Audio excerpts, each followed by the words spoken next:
doing something that is totally normal, but seems completely unacceptable. Taking a sick day, working from home. So pretty much everybody's familiar with this quote by Albert Einstein that everybody is a genius, but if you judge a fish by his ability to climb a tree, he will go his entire life believing that he is stupid. This is to personify the American education system where everybody is judged by their ability to climb this tree no matter what species of animal you are. There are 6.4 million people diagnosed with attention deficit disorder. 1 in 20 are diagnosed with having dyslexia. 1 in 20. But as many as 1 in 5 can actually have it, that suffer from at least some form of learning disability. And there's autism, there's so many more.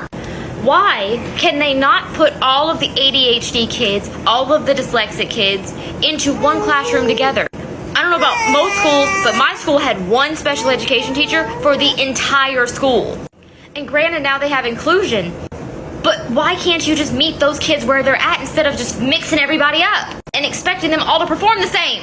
Why? That, like, that's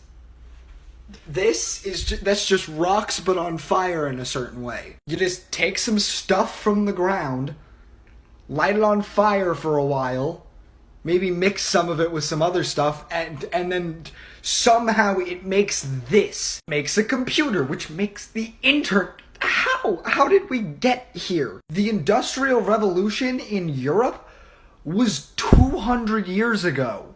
Only 200! You know, when the steam engine was invented. Now I can make friends who are on the other side of the planet. The back camera on my phone doesn't work, so I have to like,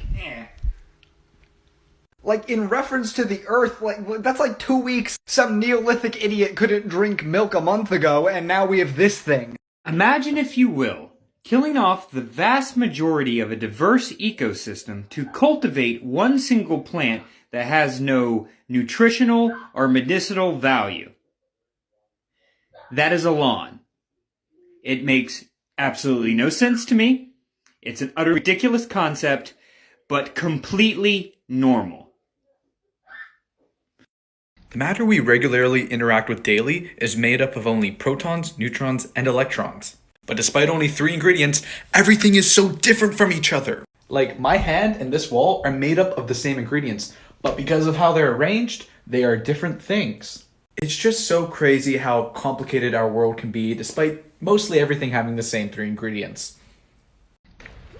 In every bit of dirt, there are so many things that are alive. All right, I'm just putting a little bit of the dirt right there, and like a little bit of tap water on it. But before we look at it, I'm not talking about just bacteria. I'm talking about like bigger things than bacteria, like eukaryotes. But we still need the microscope to look at it though, because they're like really small. Bam, already see a nematode. Look at that, just nematoding along. It's a roundworm. Hey, look who we found. Looks like a ciliate. Look at that, another thing. So many things, like what? That's so cool. There's so many things in just like that small amount of dirt. And we haven't even like zoomed in enough to see bacteria yet. There's so many cool things in here. Look at that, another nematode. Oh, and there's another one.